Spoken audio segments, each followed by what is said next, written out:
देवी और सज्जनों, करोड़ों नागरिकों के मन की और दिल की बात जानने वाले, उनके जीवन में बुनियादी तौर पर परिवर्तन लाने वाले, विकास की गंगा भारत के घर घर में पहुंचाने वाले, आधुनिक युग के भगीरथ, देश की आशाओं की उम्मीद जिनके मजबूत कंधों पर टिकी हुई है, आधुनिक विश्व के सबसे बड़े लोकतंत्र के सबसे यशस्वी लोकप्रिय प्रधानमंत्री माननीय श्री नरेंद्र मोदी जी से मैं सविनय प्रार्थना करती हूं कि वे उनकी ओजस्वी वाणी और बहुमूल्य विचारों से हमें अनुग्रहित करें।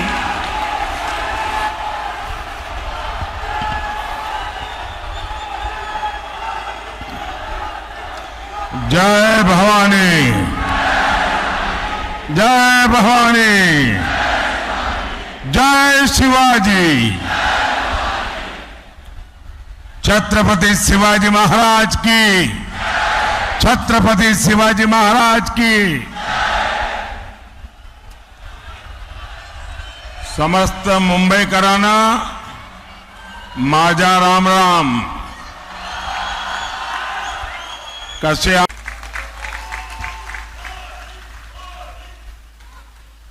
कुछ कर गुजरने का संकल्प लेकर चलने वालों को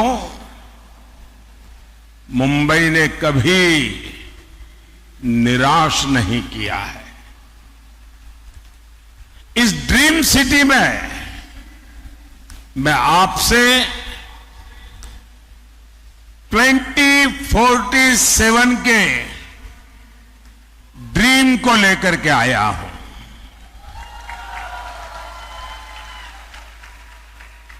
एक सपना है देश का, एक संकल्प है देश का। हम सब ने मिलकर विकसित भारत बनाना है और इसमें मुंबई की बहुत बड़ी भूमिका है। साथियों, आप मुंबई के लोग रफ्तार की कीमत सबसे ज्यादा समझते हैं। भारत के साथ आजाद हुए कितने ही देश हमसे आगे निकल गए। हम क्या किसी से कम थे? फिर कमी कहां थी? कमी उस सरकार में थी जिसने भारतीयों के सामर्थ्य पर भरोसा नहीं किया, विश्वास नहीं किया। और मैंने ऐसे ऐसे प्रधानमंत्री देखे हैं और मैं आप सबको कहूंगा, मुंबई वालों को, कि YouTube पर जाकर के लाल किले से अब तक कौन प्रधानमंत्री क्या बोले हैं सारा अवेलेबल है। आप हैरान हो जाएंगे। एक वो भी वक्त था जब देश के प्रधानमंत्री लाल किले से हम भारतीयों को आलसी कहकर पुकारते थे।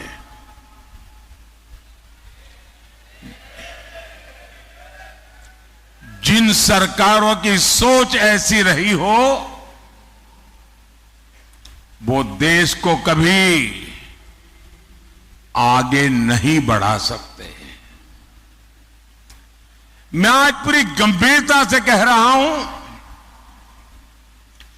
आजादी के बाद गांधी जी की सलाह पर अगर कांग्रेस को भंग कर दिया गया होता तो आज भारत कम से कम 5 दशक आगे होता।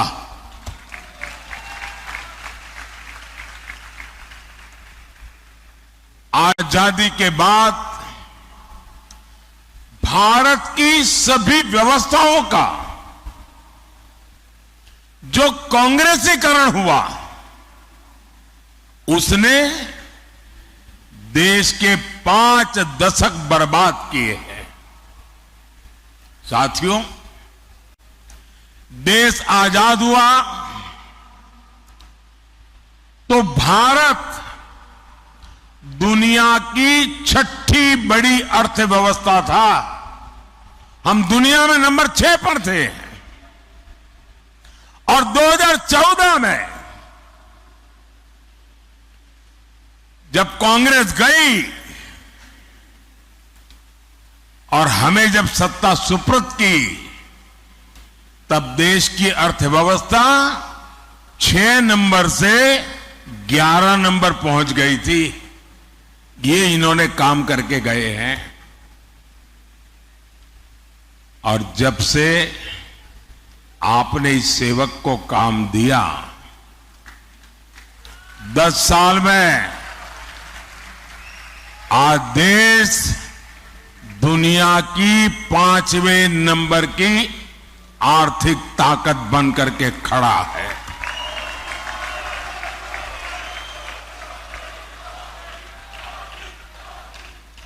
आज भारत में, मुंबई में रिकॉर्ड इन्वेस्टमेंट आ रहा है। और मेरी गारंटी है कि कुछ ही सालों में जब मैं आपके बीच आऊंगा तो हम दुनिया की तीसरी बड़ी आर्थिक ताकत बन चुके होंगे।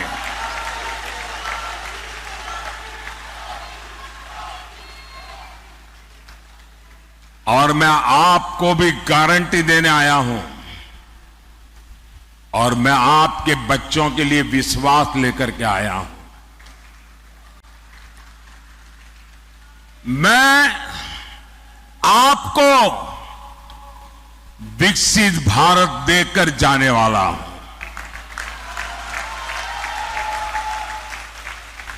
और इसलिए मोदी 24/7 फॉर 2047 के मंत्र के साथ हर पल आपके नाम, हर पल देश के नाम जी जान से जुटा है। साथियों, कुछ लोग कहते हैं कि मोदी जो ये कहता है वो असंभव है। निराशा की गर्त में डूबे हुए लोग, उनमें आशा का संचार करना लोहे के चने चबाने का काम होता है। और इसलिए निराशा को पाल करके बैठे हुए लोग हर पल, हर चीज असंभव ही अनुभव करते हैं। ये वो लोग हैं जिनको लगता था राम मंदिर भी उनको असंभव लगता था।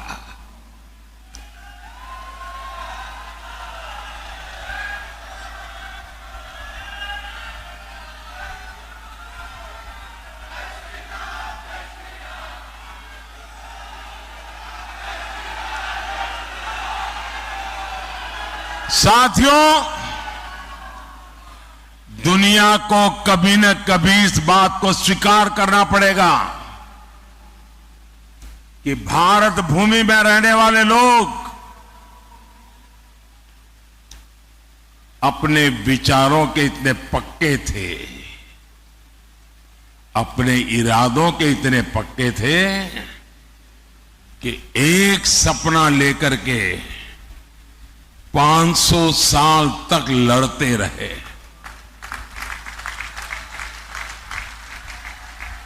ये छोटा इतिहास नहीं है। 500 साल का अविरत संघर्ष अनेक पीढ़ियों का संघर्ष, लाखों लोगों का बलिदान और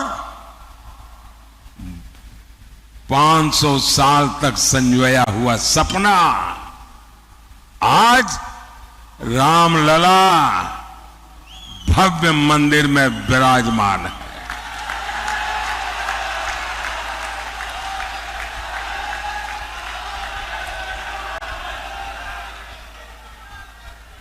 ये निराशा की गर्त में डूबे हुए वो लोग हैं जिनको आर्टिकल 370 का हटना भी असंभव लगता था। आज हमारी आंखों के सामने आर्टिकल 370 की जो दीवार थी ना, उस दीवार को मैंने कब्रिस्तान में गाड़ दिया है।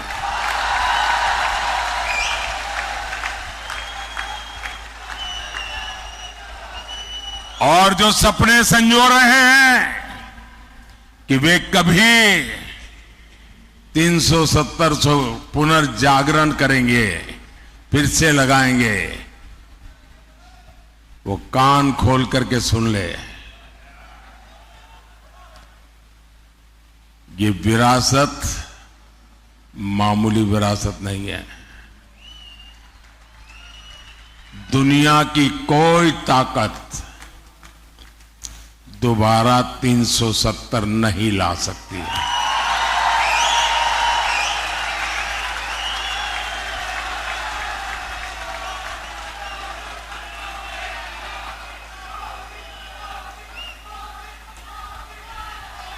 साथियों, हमारा देश दशकों तक सीरियल बम धमाकों से लहूलुहान होता रहा। आतंकी हमलों से मां भारती का सीना चीर दिया जाता था। मुंबई जैसे हमारे शहर थर्राते रहते थे। एक ही गूंज सुनाई देती थी कि कहीं कोई लावारिस चीज दिखाई दे तो पुलिस को जानकारी देना। एयरपोर्ट जाओ, स्टेशन पर जाओ, हर जगह पे लिखा रहता है लावारिस चीज को हाथ पर लगाना, लावारिस चीज से चौकन्ना रहना। 10 साल हो गए, सुना है क्या? सब बंद हो गया कि नहीं होगा? ये इनको असंभव लगता था। और अभी राज बता रहे थे 3 तलाक। देश की संसद ने 3 तलाक को ही तलाक तलाक तलाक कह दिया।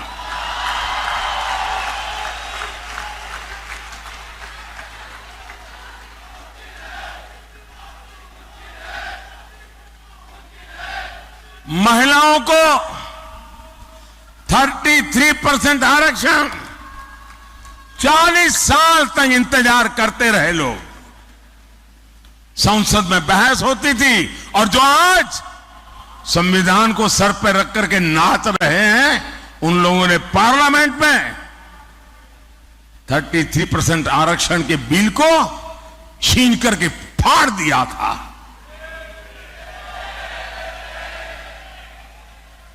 इन सब की छाती पे बैठ करके आरक्षण हुआ कि नहीं हुआ?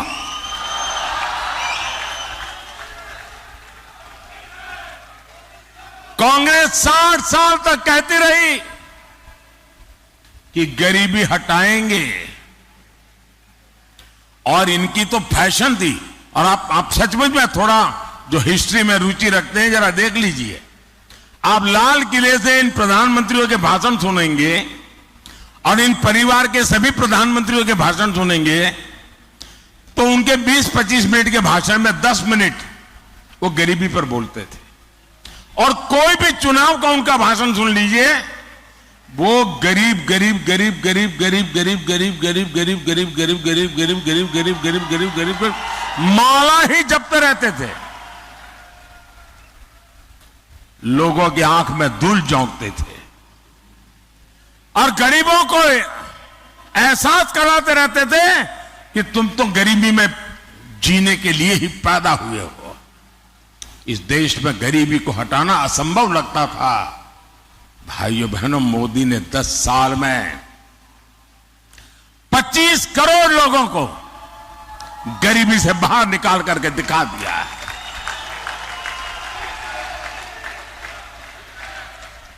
जो असंभव लगता था वो संभव हुआ कि नहीं हुआ?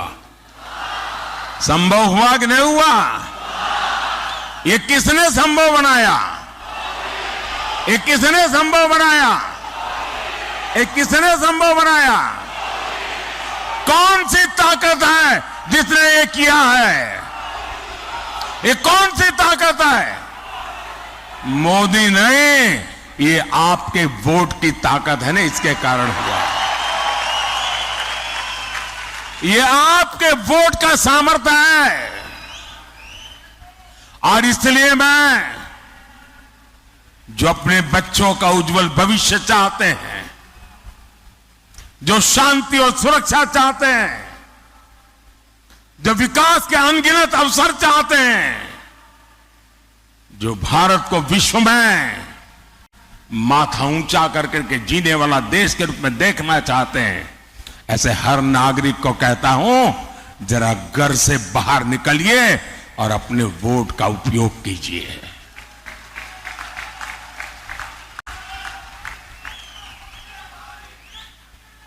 और मेरा आपसे आग्रह है, मैं आज मुंबई करके पास आया हूं, आपसे आशीर्वाद मांगने आया हूं। आप रिकॉर्ड तोड़ करके सारा मतदान करके दिखाइए इस बार। और जब मतदान करने के लिए घर से निकले ना, तो याद करना, कभी वो बम धमाके हुआ करते थे, सुबह घर से निकलते थे तो शाम को जिंदा लौटेंगे कि नहीं लौटेंगे इसका कोई विश्वास नहीं था। आज गर्व के साथ आपकी बेटी शाम को आनंद से घर लौट सकती है, ये याद करके जाना। और कमल पे और मेरे साथियों के जो सिंबल है, उन पे अपना बटन दबा करके मोदी को जरा मजबूत कीजिए।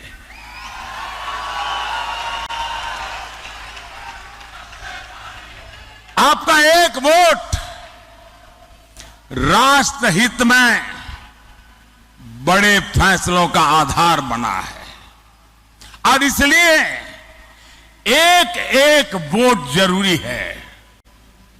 साथियों, इन लोगों ने जब जनादेश चुराकर सरकार बनाई, मैं महाराष्ट्र की बात कर रहा हूं, जनादेश को चुराकर सरकार बनाई, तो विकास कार्यों से भी अपनी दुश्मनी निकाली। बुलेट ट्रेन का काम हो, मुंबई मेट्रो का काम हो, डेडिकेटेड फ्रेट कॉरिडोर हो, जेएनपीटी में कंटेनर टर्मिनल का काम हो, मुंबई से जुड़े हर बड़े प्रोजेक्ट को इन्होंने लटकाया, अटकाया और भटकाया। ये मुंबई के लोगों से दुश्मनी निकाल रहे थे। साथियों, मोदी का एक महत्वपूर्ण संकल्प है। मोदी मुंबई को उसका हक लौटाने के लिए आया है।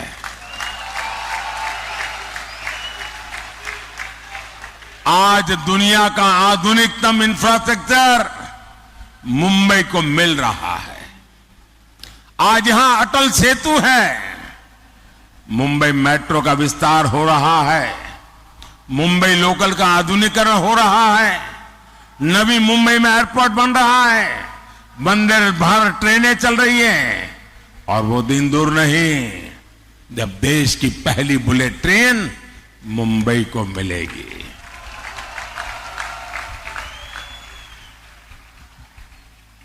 साथियों,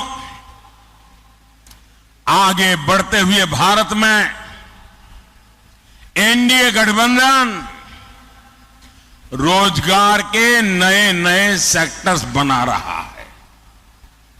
पिछले 10 साल में भारत में 1.25 लाख से ज्यादा नए स्टार्टअप बने हैं। 8,000 से अधिक स्टार्टअप्स तो अकेले हमारी मुंबई में है। बीते 10 सालों में भारत मोबाइल मैन्युफैक्चरिंग में दुनिया का दूसरा सबसे बड़ा देश बना है जी। हम कभी मोबाइल फोन इंपोर्ट करते थे, आज हम मोबाइल फोन एक्सपोर्ट कर रहे हैं जी। टेक्नोलॉजी से लेकर टेक्सटाइल तक, टैलेंट से लेकर टूरिज्म तक, स्पेस से लेकर स्पोर्ट्स तक, आने वाले 5 सालों में नौजवानों के लिए असीम अवसरों से भरा भारत दुनिया की नजरों में एक बहुत बड़ी आशा का कारण, विश्वास का कारण बना हुआ है। और इसका बहुत बड़ा फायदा मुंबई के युवाओं को होगा, मुंबई के प्रोफेशनल्स को होगा। हमारी सरकार मातृभाषा में पढ़ाई को भी बहुत महत्व दे रही है। नई नेशनल एजुकेशन पॉलिसी के तहत अब मराठी में भी मेडिकल और इंजीनियरिंग की पढ़ाई संभव होगी। मैंने सुप्रीम कोर्ट से कहा था, मैंने कम से कम आप जजमेंट का ऑपरेटिव पार्ट होता है वो तो उस क्लाइंट की भाषा में दो। ये क्या अंग्रेजी का झंडा लेके घूम रहे हो तुम लोग। और आज सुप्रीम कोर्ट से अगर कोई मराठी भाषी व्यक्ति का केस चल रहा है और उसको जजमेंट का ऑपरेटिव पार्ट मराठी में चाहिए तो मिलना तय हो चुका है। दोस्तों, भाई और बहनों, शहरी मिडिल क्लास हो या फिर शहरी गरीब, ईज ऑफ लिविंग ये मोदी की प्राथमिकता है। जो झुग्गियों में रहता है उसको भी आज पक्के घर का भरोसा मिला है। सबके घर का सपना पूरा हो, इसके लिए मोदी सरकार हजारों करोड़ की मदद दे रही है। आज महाराष्ट्र के 45,000 से ज्यादा रियल एस्टेट प्रोजेक्ट्स रेरा कानून के दायरे में आए हैं। मतलब इन्वेस्टर के लिए विश्वास का पक्का व्यवस्था मिली है। अकेले महाराष्ट्र में ही है 17,000 से ज्यादा इन्वेस्टर्स की शिकायतों का निवारण हुआ है। साथियों, क्वालिटी हेल्थ केयर और सस्ता हेल्थ केयर यह हमारा फोकस है। और अब तो मोदी ने तय किया है, आप जो बेटे बेटी कमाते हैं ना, आज हर घर में बुजुर्ग होते ही हैं। माता पिता, दादा दादी, चाचा चाची, नाना नानी, और 70 साल के बाद छोटी मोटी कोई न कोई बीमारी तो होती ही होती है। अब जो बेटा बेटी मेहनत करके कमाते हैं, उनके सामने चिंता रहती है, वो मां बाप को संभालने के लिए तैयार है, लेकिन एक तरफ अगर बीमारी आ गई तो चिंता रहती है कि रोजमर्रा का जिंदगी कैसे गुजारेंगे और बच्चों की आशा अपेक्षाओं का क्या। हर कमाने वाले बेटे बेटी को चिंता रहती है। मोदी ने तय किया है, कोई भी व्यक्ति, हिंदुस्तान का कोई भी व्यक्ति जो 70 साल से ऊपर है, अब उनके बीमारी में उनके इलाज की चिंता उनके बेटी बेटी पर नहीं रहेगी। ये जिम्मा मोदी संभालेगा।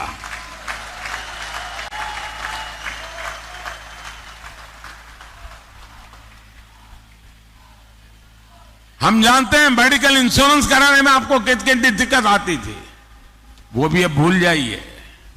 अब मोदी आपके बुजुर्ग माता पिता का अस्पताल में इलाज कराएगा और वो भी मुफ्त। भाई और बहनों, 10 साल पहले तक सामान्य गरीब और मिडिल क्लास के लिए बैंक लोन सपना होता था। आज बिना गारंटी का लोन मिल रहा है। पहले फुटपाथ पर रेहड़ी पर काम करने वालों को बैंक के दरवाजे तक जाने की हिम्मत नहीं थी। जिनको कोई नहीं पूछता था, मोदी उनको पूजता है।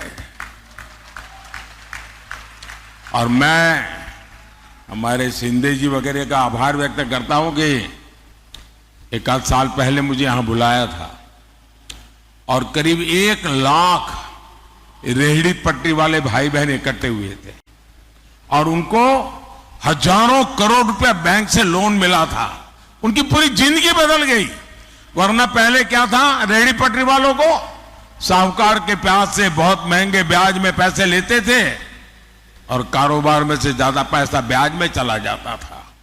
आज उनको बैंक से लोन मिलता है और गारंटी कौन देता है?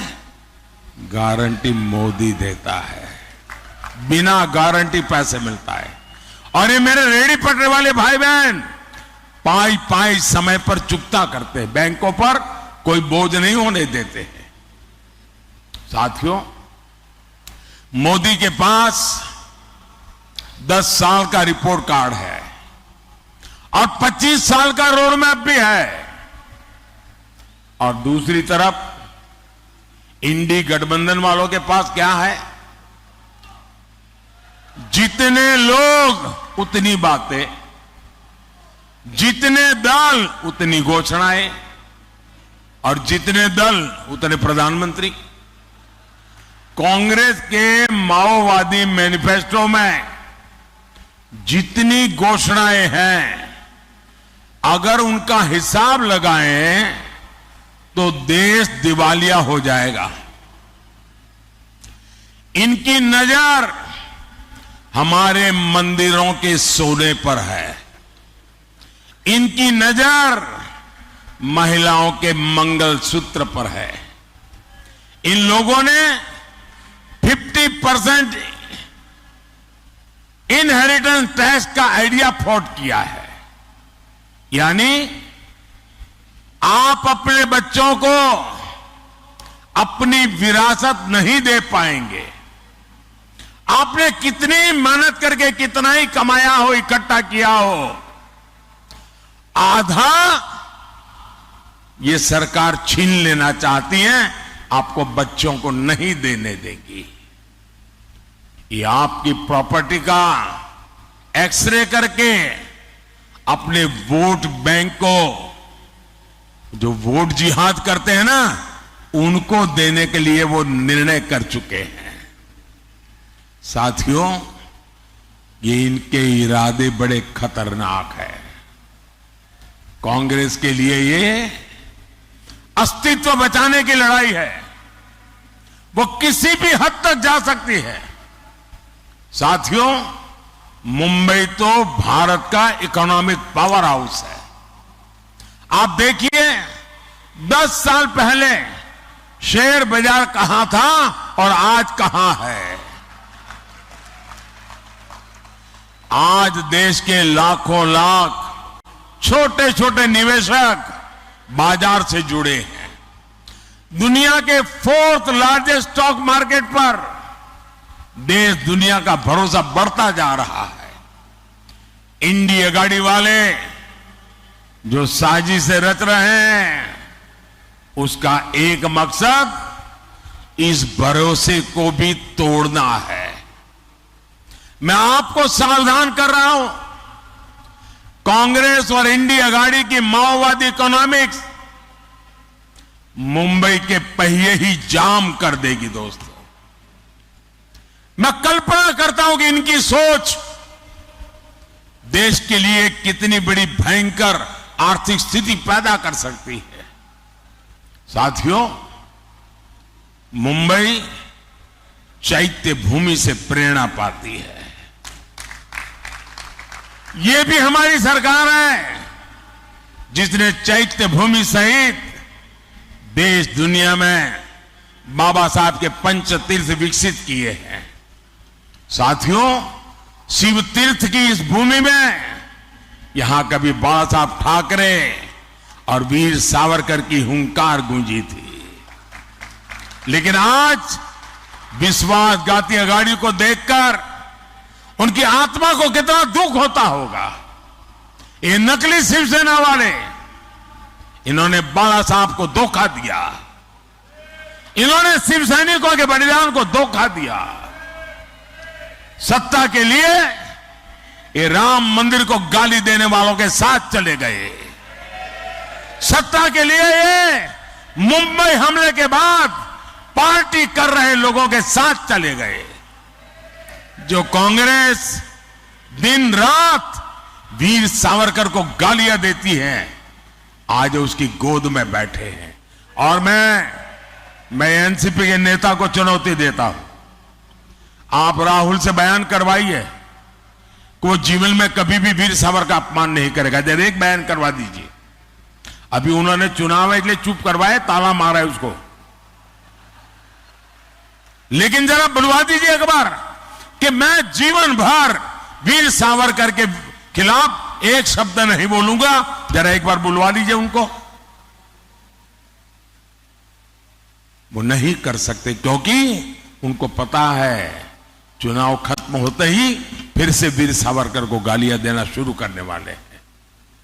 साथियों, महाराष्ट्र की मिट्टी के साथ धोखा करने वाले लोग, महाराष्ट्र के गौरव को ठेस पहुंचाने वाले लोग, साथियों, वो भी एक वक्त था कभी शिवसेना की पहचान यहां घुसपैठियों के खिलाफ खड़े होने की थी। आज वही नकली शिवसेना सीएए का विरोध कर रही है।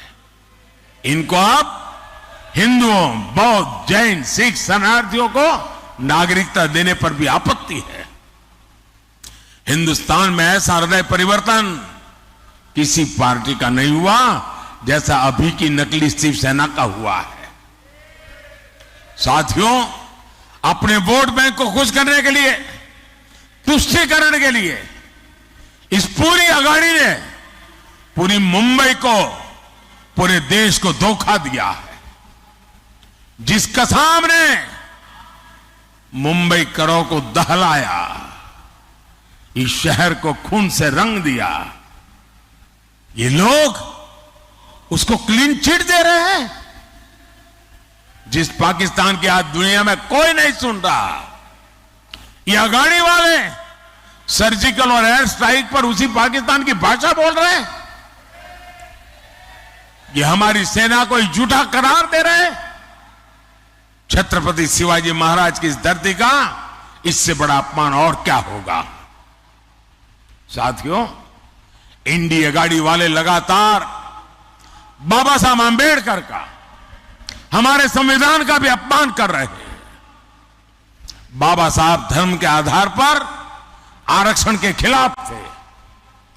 पूरी संविधान सभा एक मत हुई थी कि हमारे देश में धर्म के आधार पर आरक्षण नहीं होगा, लेकिन इंडिया गाड़ी वाले दलित, पिछड़े, आदिवासियों के हक का आरक्षण छीनकर धर्म के आधार पर वोट जिहाद करने वालों को देना चाहते हैं। सत्ता के लिए इनकी धोखेबाजी नहीं चलेगी।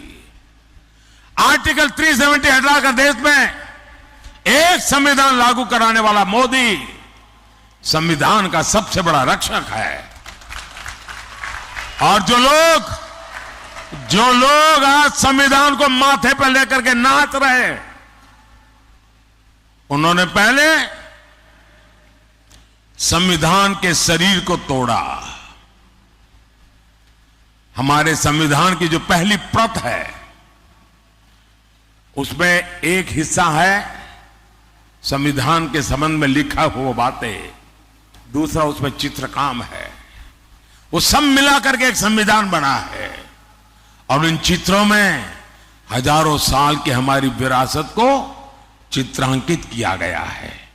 इन्होंने पहला काम किया, पंडित नेहरू ने वो चित्र वाला संविधान अलमारी में रख दिया और सिर्फ बाद में उसकी आत्मा को उन्होंने चूर चूर कर दिया। अब ये लोग संविधान की पीठ पे छुरा भोंकने की कोशिश कर रहे हैं। मैं कांग्रेस को किसी दलित, पिछड़े, आदिवासी का आरक्षण कभी भी छीनने नहीं दूंगा और ये मोदी की गारंटी है। भाइयों बहनों, मैंने लाल किले से कहा था यही समय है, सही समय है, ये भारत का समय है।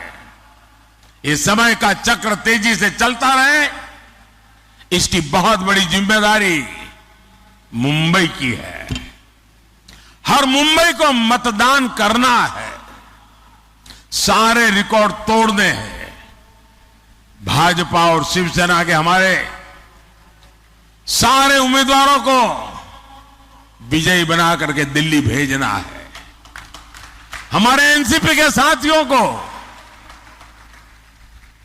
मैं नकली वालों की बात नहीं कर रहा,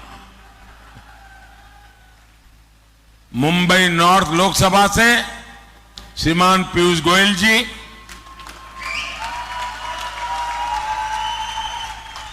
मुंबई नॉर्थ वेस्ट लोकसभा से रविंद्र वायकर जी, मुंबई नॉर्थ ईस्ट लोकसभा से मिहिर कोटेचा जी, मुंबई नॉर्थ सेंट्रल से उज्जवल निगम जी,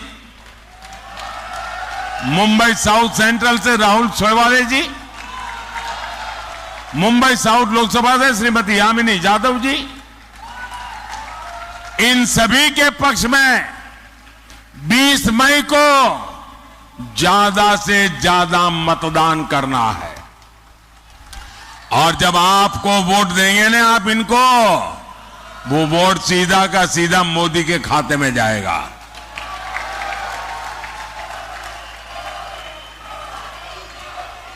साथियों,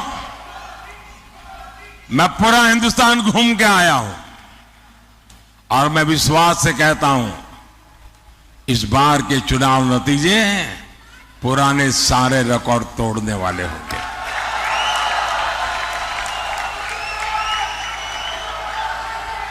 भारत एक बहुत बड़ी शक्ति के रूप में उभरेगा। 4 जून, और इसलिए साथियों आप सबका सक्रिय सहयोग, मेरे साथ बोलिए भारत माता की, भारत माता की, भारत माता की। बहुत बहुत धन्यवाद।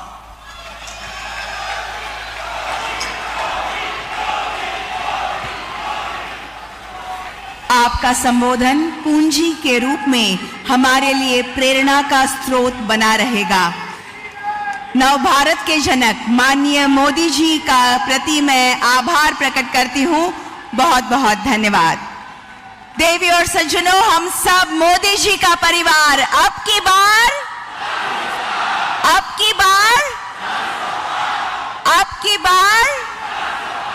धन्यवाद।